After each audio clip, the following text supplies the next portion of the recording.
You guys, this is Arun from Abyss, and you're watching Channa Channa Channa podcast. Guys, this is Sahan from Abyss, and you're watching the Channa Channa Channa podcast.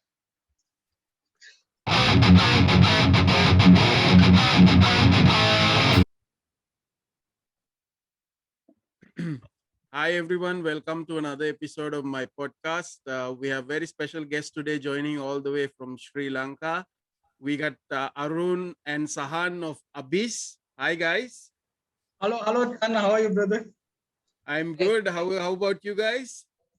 Doing great. We are just, locked down now at home. I'm seeing San, I think, after about, I don't know. Yeah, we haven't actually. This is like the first time we're seeing each other in like months. Yeah. Couple of months. Right. I was hearing the situation in Sri Lanka was bad like few weeks back. Has it improved now or what's happening? I mean, now yesterday there was about 100 deaths or something recorded. So situation is, I don't think it's getting better or getting worse. I think it's the same. But people have to understand a little bit and stay at home, Right. Yeah, because I'm where I'm in Manila, so we are actually still in lockdown from 2020. So we never had a break. It's always like up and down. When it's when the rules are relaxed, people will go out, and then it will get bad, and then they will have strict lockdown. So it's everywhere. I think it's the same. The same. I think also about 3-4 months back, people were like all on the road with masks and stuff. Like everyone was like they have parties and stuff. Right. And now it's back now. Lockdown now. Right. Yeah. So Arun, San, so can you introduce yourself and tell me what you do in the band, and also mention about your other members? Yeah.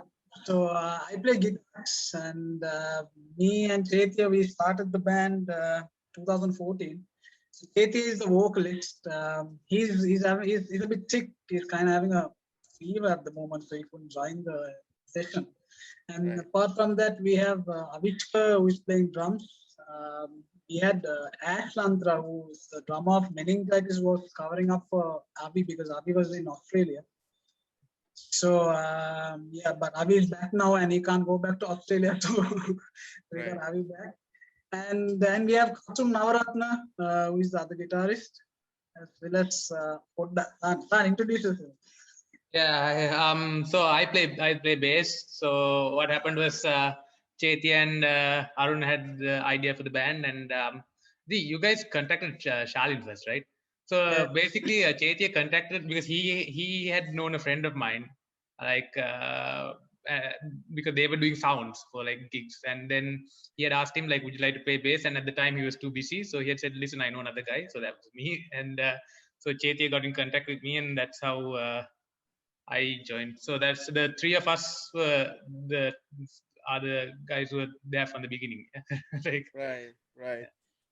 When I announced that that Abyss will be joining the podcast, I got a lot of comments. Like there were guys saying, "Oh, that's my favorite Sri Lankan band." Those were some of the comments. I mean, it's shocking actually to get comments. But everyone is missing the rock metal scene in Sri Lanka, bro. Like it's crazy. Like we need to get back to that. Like I think it's been more than 2.5 years without any gigs now. Right. So we are missing the scene a lot.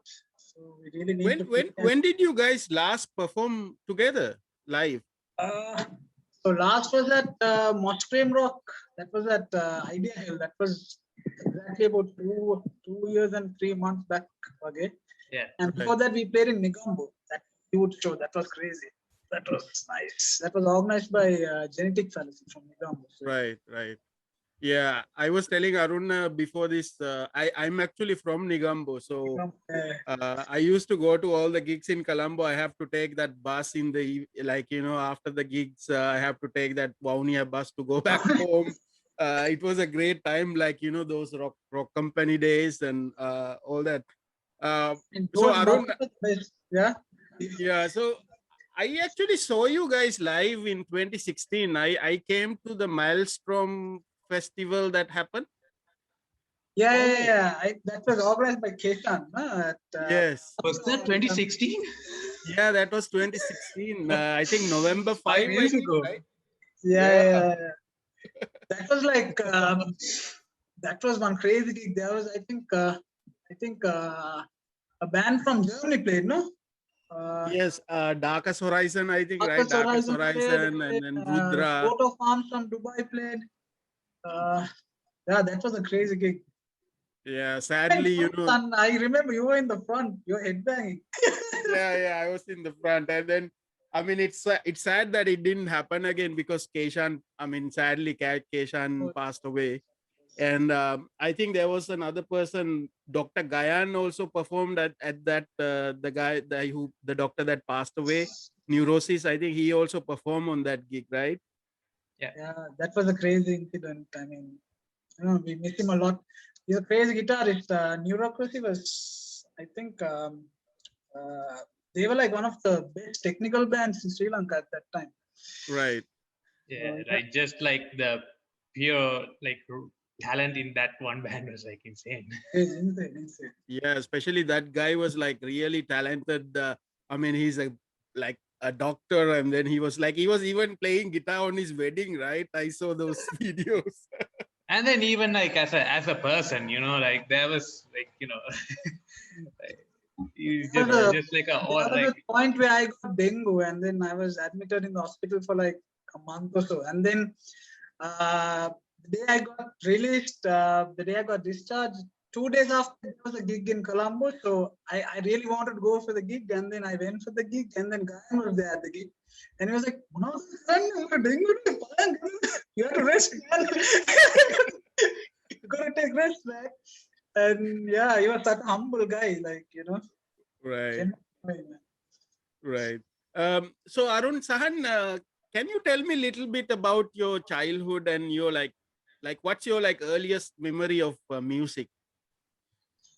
Okay, for me, to be honest, Channa brother, I was a huge fan of WWF, right? Like, wrestling was like a huge, during school and stuff, like, it was huge for me. So, I used to watch WWF, the Attitude Era, where you get Triple H, phone calls, Steve Austin, and people like that.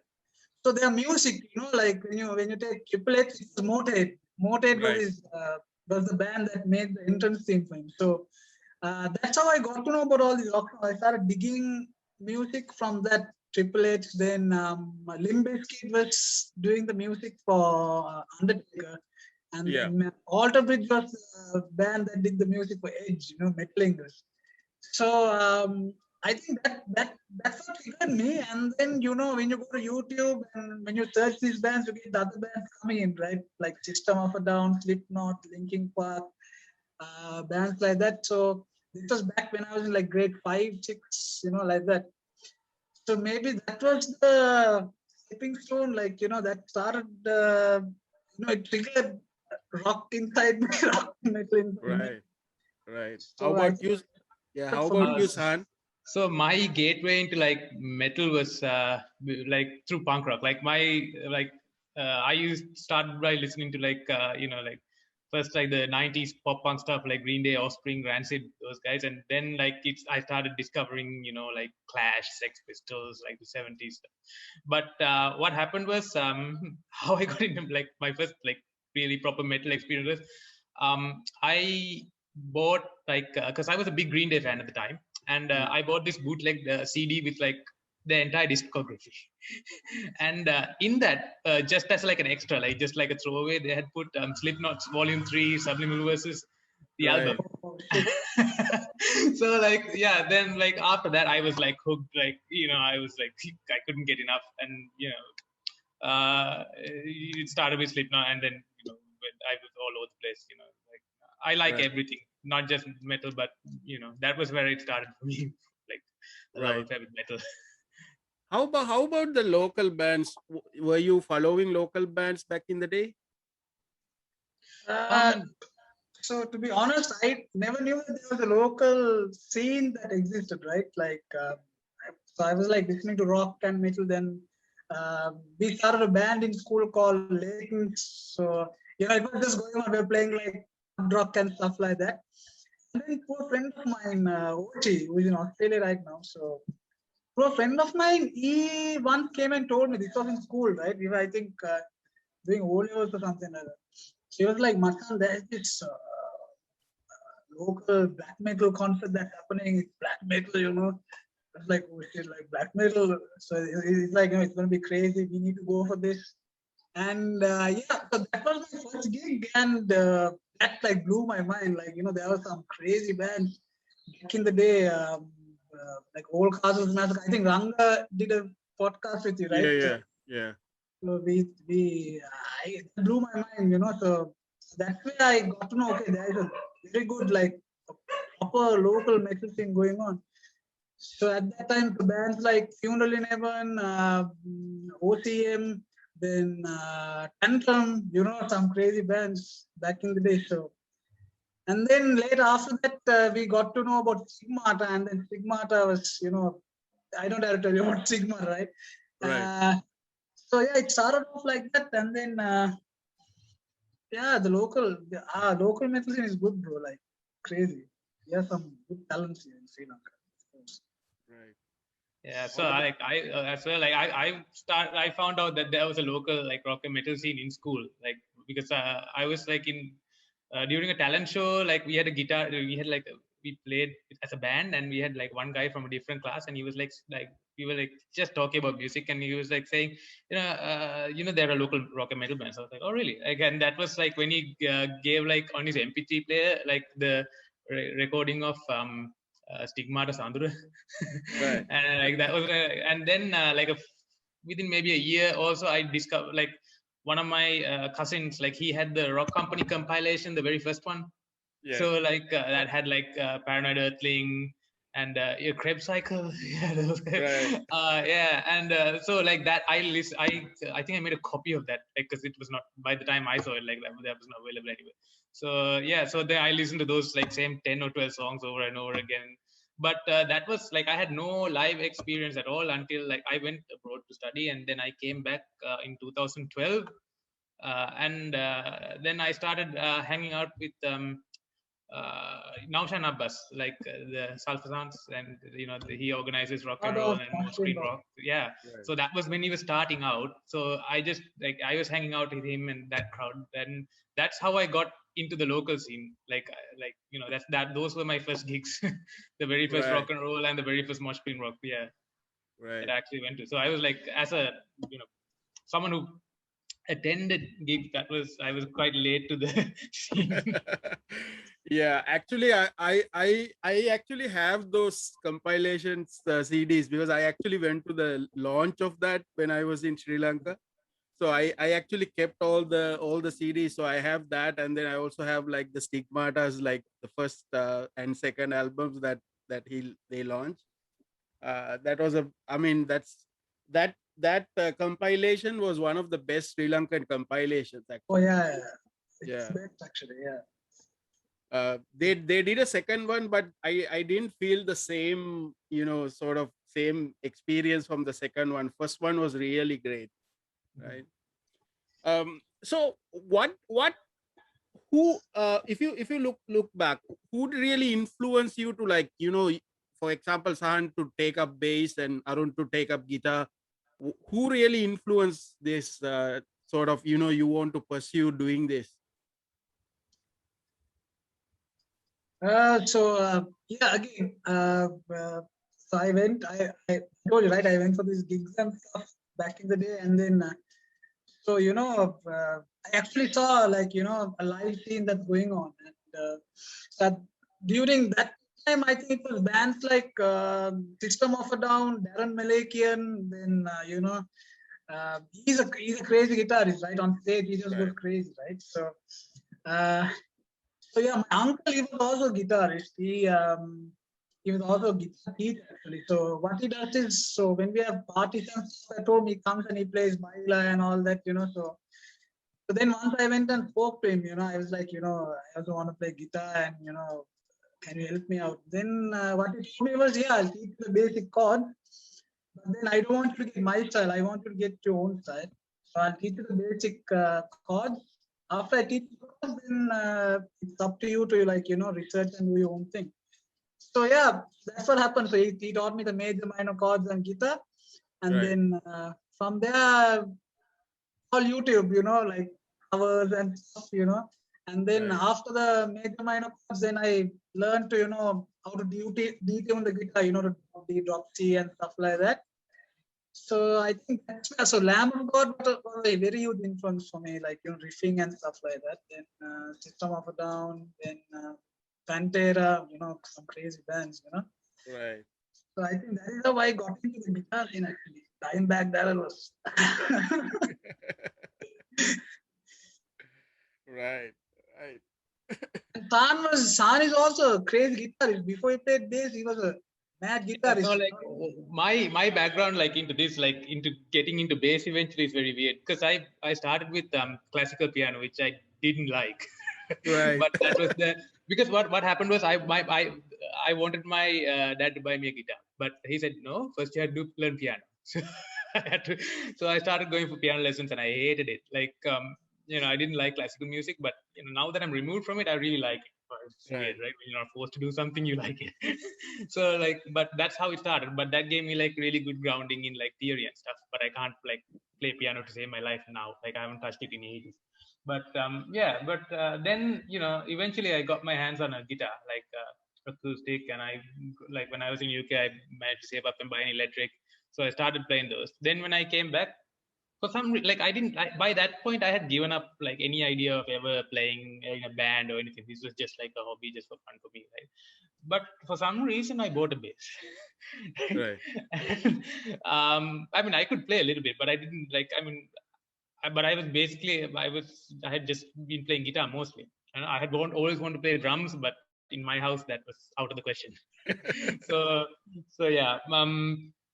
Uh, I had a bass, so that's like the fact that I had a bass was kind of like why I got like because like I said, I got introduced to Chaitya and Arun through a mutual friend. So like they're like, hey, you have bass, you play bass. Yeah, I play bass, but but then like once I started getting into the band, so it everything happened kind of in reverse for me, because then once I was playing, it's like I need to I'm playing okay, but I want to get as good as I can. So I need to like I don't want to let anyone down. And like now that I'm a bassist now, right? I didn't think of myself as that before. So like once I started getting into it, like I really started like working on trying to get as good as I can be.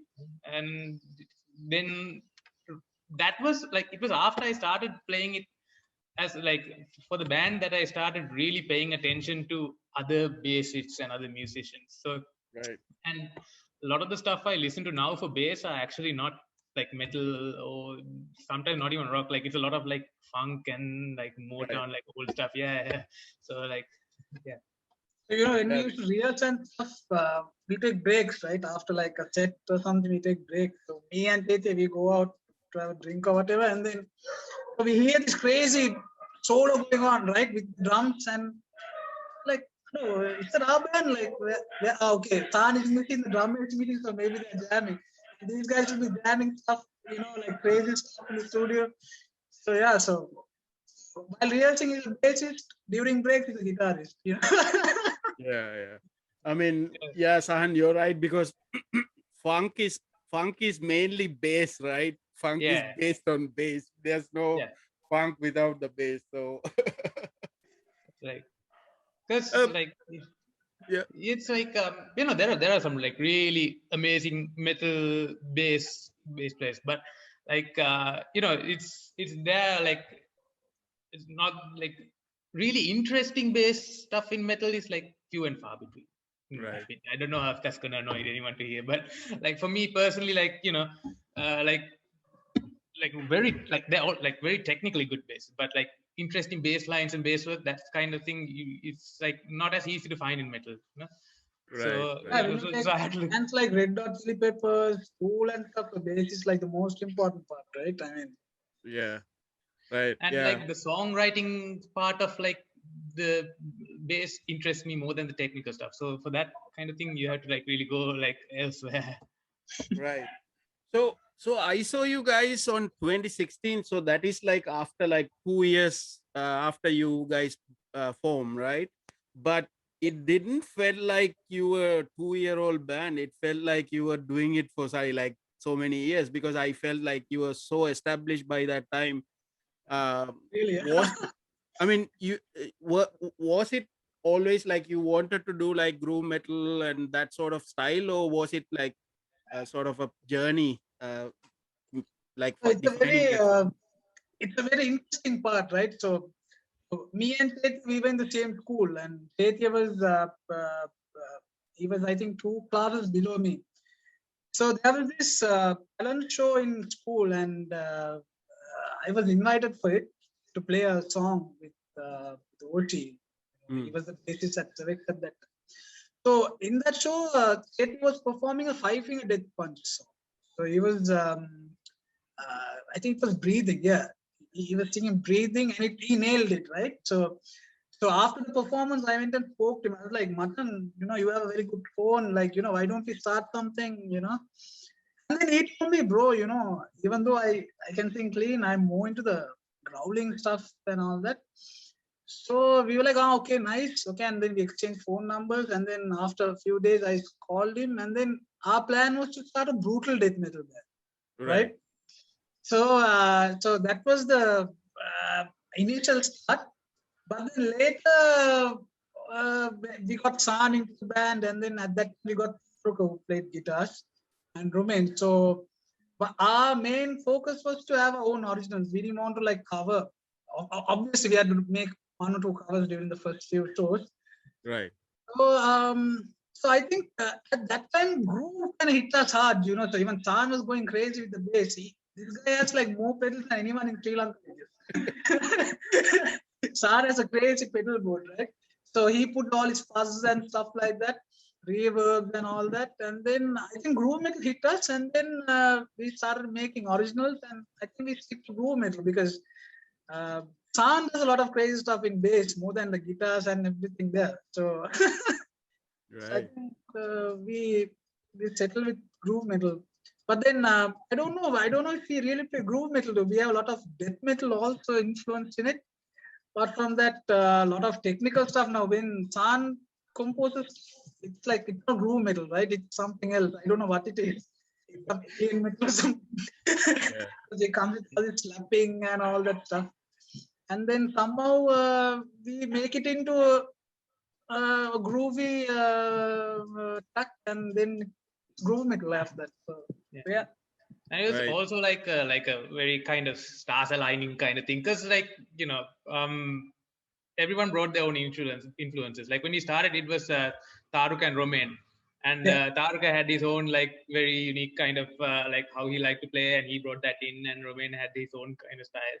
And then Yeah. I'm like kind of like yeah, I love metal, but I'm like the kind of most outsider like in terms of taste and everything. And then but like Basically, also so like Sahan brings the stone element into the band, stone, grunt type of feel into the band. but Right. then like but Chethi and Arun also, like it was really good. They had like a from the first day they had like a clear vision, like this is like the kind of music we're going to play. The like everyone, I'm sure, like the first practice everyone had like really good vibes. It was really fun, right? Like I still remember that first day, right? It was like it was like when like I don't know whether it was when they were just starting out Cul Studios, but it was like the that like basically no sound deadening, nothing like that, like concrete floor studio. Like it was like echoey, like crappy It's drum like kit. so It we was had like a conversation with everyone, and then I can't remember what song. I think it was Sepulture Roots. I think was yeah, it yeah. Roots? So, like basically like Chetia just sent me like okay, like because we didn't have like any I guess you had originals, but like the first Yeah, day was to see like whether we can play, right? So like okay, we're gonna meet in like 1 week or 2 weeks, and like we're just gonna play Sepultura, Roots, Bloody Roots, and Roots, Lamb of bloody God's Roots. Redneck. And I had like never played something like that on bass before, right? Like Right. Sepultura Roots like was okay, but like Redneck was a little bit challenging. So it's like I don't want to look stupid. Like I said yes to this. Now I have to like learn to play. Like so like so it's like so like a lot of metronome work, like getting up to like speed for that. So all these guys, they just came to the studio, and then we like met each other, said hi and all that, and then we plugged everything, and then we were like, "Hey, Gamuda," and then the drummer was like, 1, 2, 3, and then we started playing, and then we played the whole track. Like, Yeah, it was like notes it, of it, nothing, and then we were like, okay, something just happened. Like, yeah, like by the end of that first practice, it didn't feel like it was like that we had only been playing for like 1 year, you know. So not 1 year, like one session. So yeah, everything was like it was really good. And I like by the time that ended, like that was like some part of me that was missing was like, you know, like Right. yeah. Yeah. When you talk something about like a set to set to right, right. Yeah, as Sahan said, stars align, right? They can. Yeah, like because like at that point in my life, I had given up any hope of ever playing in a band. Like I had dreams of that as a kid, but like you know, by that time I was like 23. I was already like like 3 years into like as of like working. So like you know, it's like, I know that time is over for me. Like that train has passed. You know. Right, right. So when you talk about groove metal, I mean, what I feel is Sepultura and Pantera basically sort of established that genre, right? They Oh, created that sound, and then I feel Lamb of God is the one who actually bring it forward, like yeah, to right. So those are the definitely. three main bands that I really love on that genre: Sepultura, Pantera, and Lamb of God. Yeah. What's your like favorite album or like groove metal album? I like if you take Lamb of God, I like New American Gospel, that's the first album. Right. Very raw, like the tones from the drum tone, everything very raw. And then uh, Sepultura, I like Chaos AD. Okay. That was back when Max was in the band and stuff like that. And so Pantera, I mean, all their songs are good, right? Like Yeah. it's just like when you listen to like songs like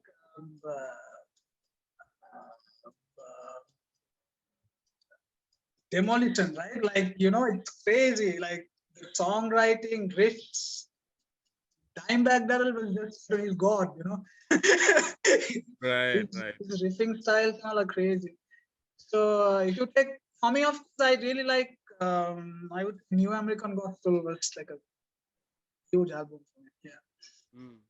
Yeah, I think Lamb of God, like it's still got to be like for me the like Ashes of the Wick. That was like as an album, that's the most complete. Like you know, Of course.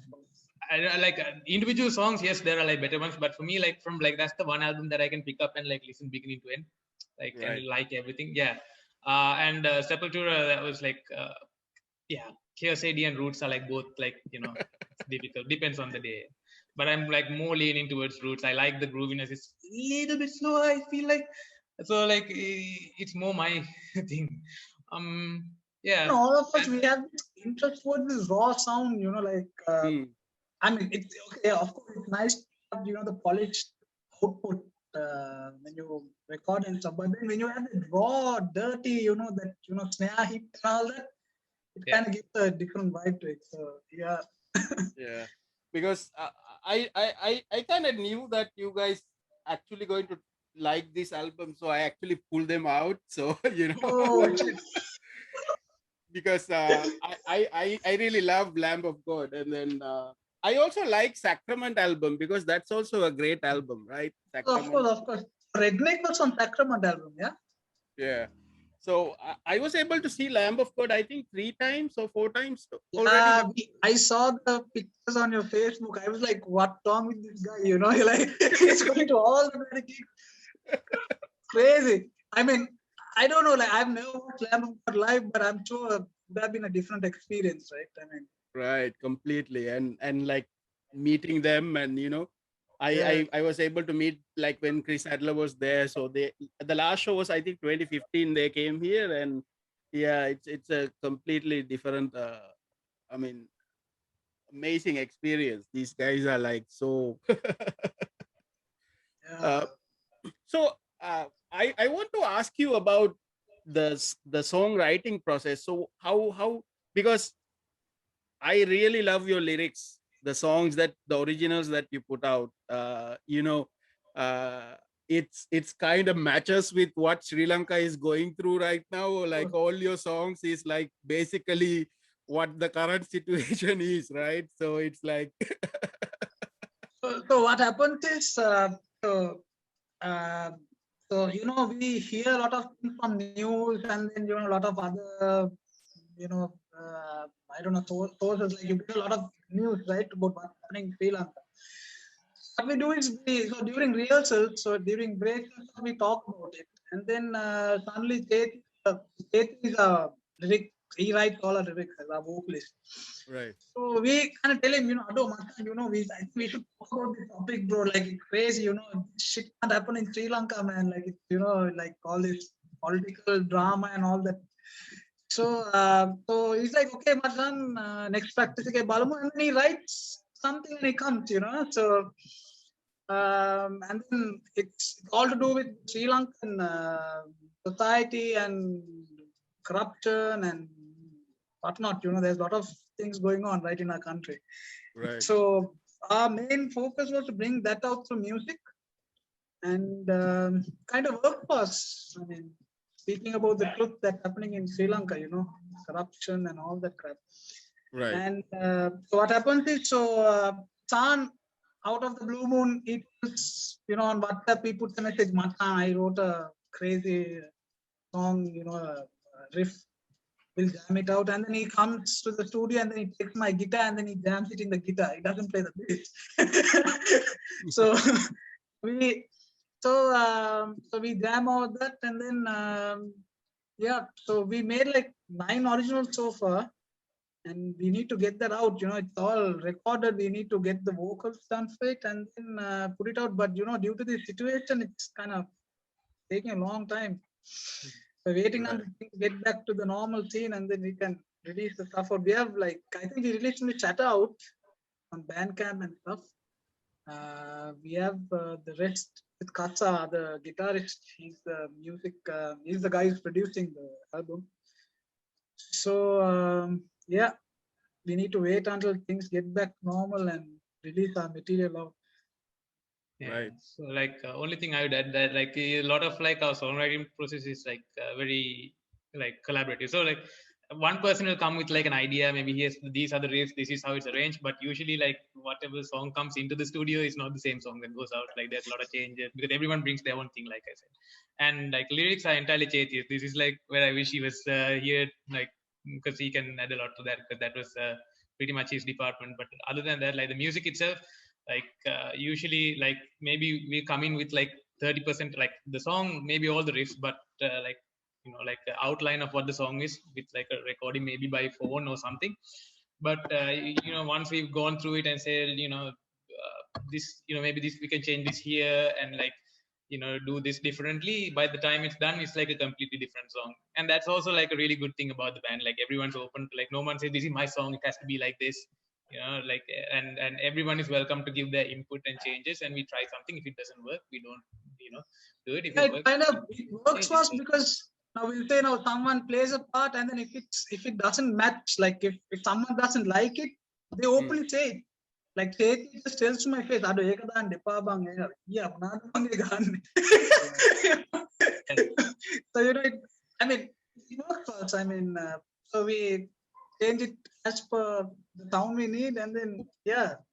So there's no ego when it comes to this the Exactly, songwriting process, which is a really good thing. That's not Right. Yeah, I really loved Shatter, and also there's a song called False Preach. You have a YouTube video, a live performance of that, right? Yes. Sorry, which song? False Preach. I Oh, think yeah. I think it's maybe 2016 or somewhere. That live video in YouTube, right? You have a live video for that. I saw that. Yeah, I really love that one, and Shatter as well.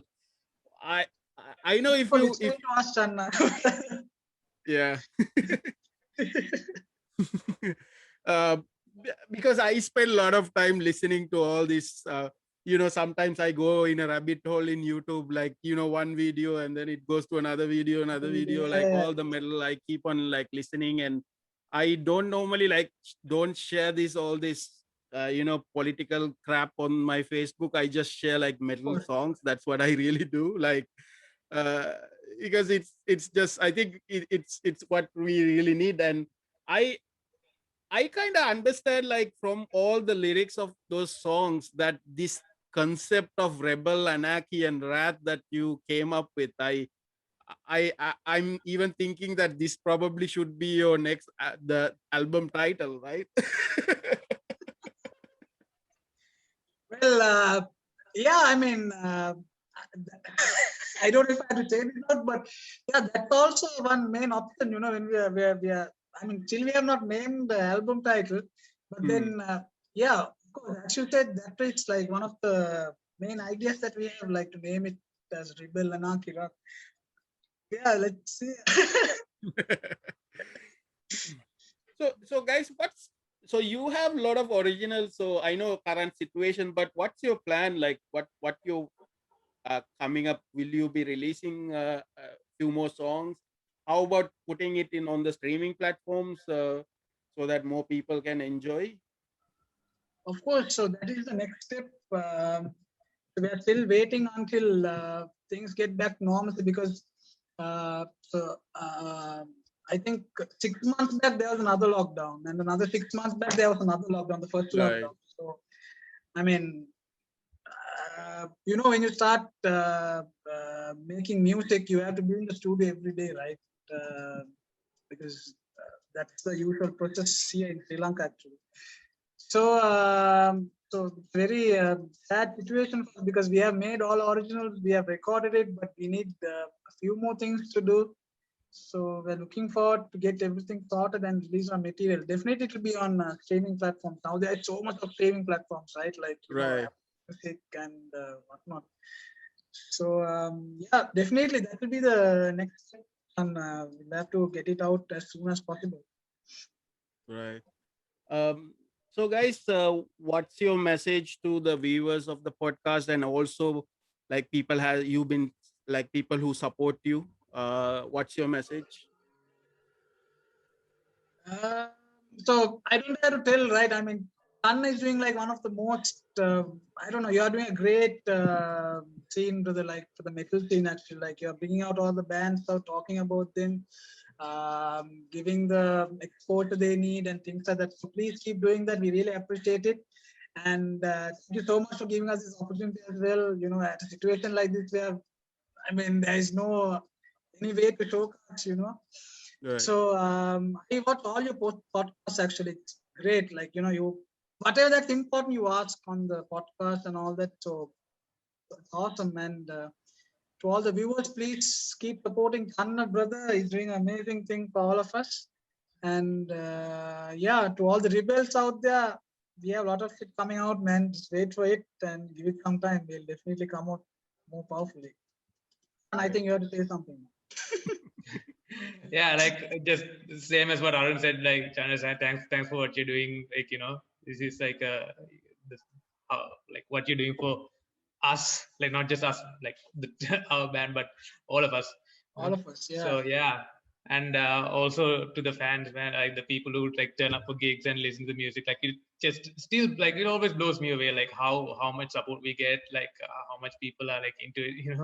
It just makes it just like, playing the music is great, but like the support we get and the reaction of people when they listen and at gigs, like it's like makes it really worthwhile. So yeah, thanks to you and thanks to everyone. Yeah. So anybody you guys want to shout out to? Yeah, we'll always, I mean, Nausham Abbas for organizing Maelstrom Rockets because of him that we, started playing gigs and stuff.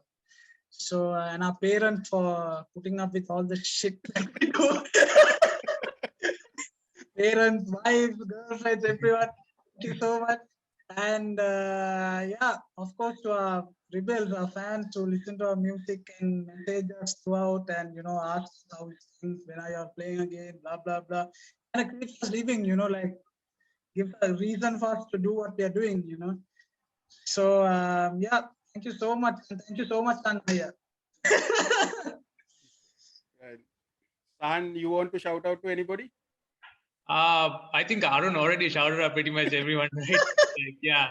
So we've had a lot of people who like been part of like us and supported us. So like like Arun said, everyone like the parents and wives. In my case, my wife, like, wives and girlfriends, and like putting up with us bullshit, and like for the fans for all their support, and like people in the industry, like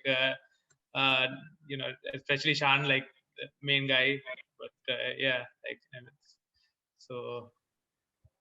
Yeah, And thanks Right. for the shout bands out. like Stigmata, Funeral in Heaven, Genocide Crimes, they've been in the scene for a very long time, and they're still doing it without stopping it. So huge, huge respect to them. So Yeah, yeah, it's so like they made the it's not path for us, easy. like, so yeah, we wouldn't be Right. here. Yeah. So Arun, Sahan, I really enjoy talking to you guys, and Likewise, thank I you so much for having us. yeah, I really get excited when I see a band doing like genuine, like trying to do genuine rock metal, and coming out of Sri Lanka, because back in the day I remember going to the gigs and the struggle, even trying to put up a band. It's so hard. It was really hard, and you guys are really doing it. And I'm really looking forward to you guys putting out your music, out the other songs and at album, and let us know how we can help. We will be there to help you guys the way we can. So lastly, tell everyone how they can follow you and listen to your music. Sure. So you guys can of course be on Facebook and YouTube and Instagram and all that. On Facebook, we go at Facebook.com/abyss.hr. Then on Instagram, you can check us out. It goes abyss.band.hr. So yeah, I mean, the matter of just messaging us and getting whatever information you need, and we'll be more than happy to provide you with the details you need.